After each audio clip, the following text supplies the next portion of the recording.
Dans plusieurs enquêtes sur l'affaire malaisienne Un M&D, de nouvelles informations sont apparues qui mettent en valeur un réseau complexe d'intrigues, de subterfuges et de corruption impliquant le dénonciateur Xavier André Justo. Pour qui ne connaît pas Xavier Justo, Monsieur Justo a déjà été emprisonné en Thaïlande en 2015 pour des tentatives de chantage et d'extorsion contre la direction de PetroSaudi International, et a volé une base de données à cette société qui a fini par être au centre du scandale Un MDB.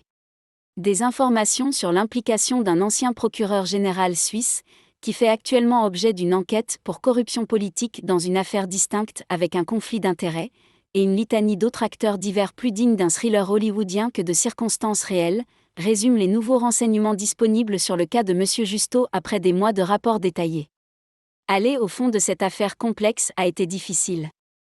En termes simples, les cadres intermédiaires des entreprises impliquées dans le scandale Un M&D n'étaient pas disposés à s'exprimer officiellement.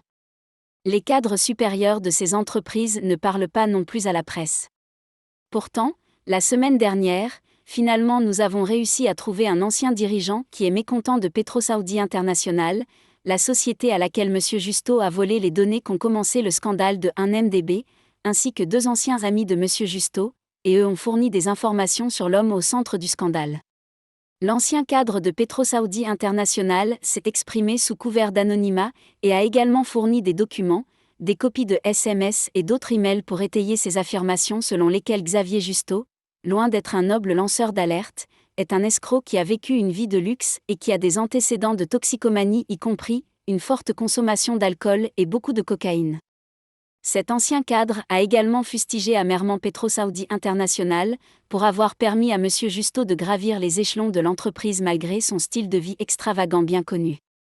Ces allégations ont également été confirmées par les deux anciens amis de M. Justo qui ont tous deux été lâchés par lui suite à des prêts personnels qui n'ont jamais été remboursés.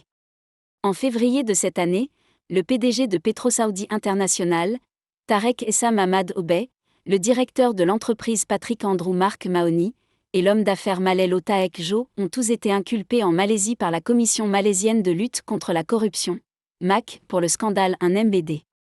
À l'époque, le MAC avait fièrement annoncé dans un communiqué de presse que les trois accusés avaient été inscrits sur la liste rouge d'Interpol. Mais après avoir enquêté sur les allégations et demandes reconventionnelles entre M. Justo et PetroSaudi International, nous n'avons pas trouvé aucune preuve permettant de vérifier leur inscription sur la liste d'Interpol pour ces actes d'accusation. Après avoir vérifié la base de données en ligne, Notice Rouge, d'Interpol, nous avons confirmé que ni M. Obey, ni M. Mahoney, ni M. Jolo n'ont été enregistrés sur cette page d'Interpol et qu'ils ne sont pas des « fugitifs recherchés », comme suggéré par de nombreux médias. Plusieurs tentatives pour joindre le MAC pour commenter cette histoire sont restées sans réponse. Pour plus de détails, visitez ce lien.